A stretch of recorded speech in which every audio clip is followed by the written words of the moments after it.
Habari. Leo tuangalie Qur'ani sura ya 2 mstari wa 31.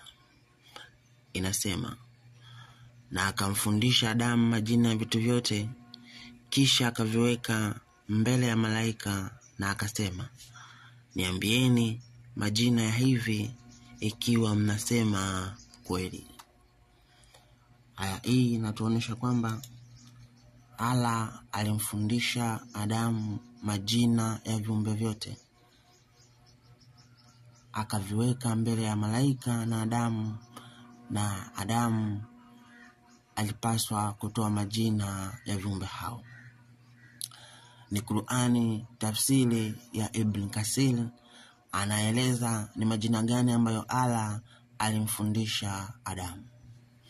Dihak alisema kwamba Ibn Abbas alitoa maoni yake juu ya aya yenyewe ni 2:31.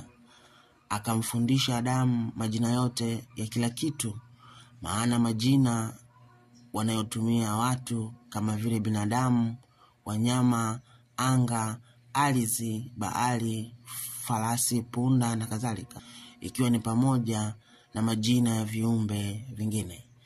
Ibn Hatim na Ibn Jalil walipokea kutoka kwa Athim bin Kulaib kutoka kwa Thaid bin Ma baada kwamba Ibn Abbas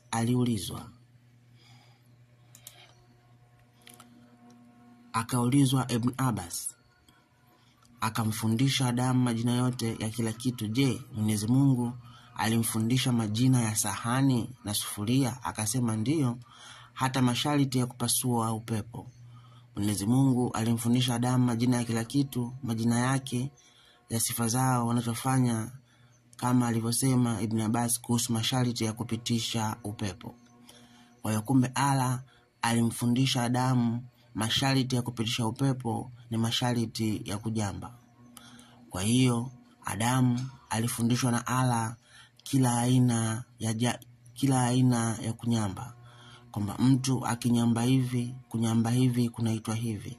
Mtu akinyamba hivi, kunyamba hivi kunaitwa hivi. Kwa hiyo Adamu alijua majina mpaka ya kunyamba aliyofundishwa na Allah.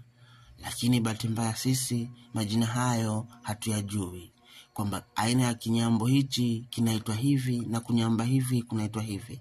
Hivyo ndugu zetu Waislamu, tunaomba mtutafutie majina ya kila kujamba aliyofundishwa Adamu. Mungu awabariki.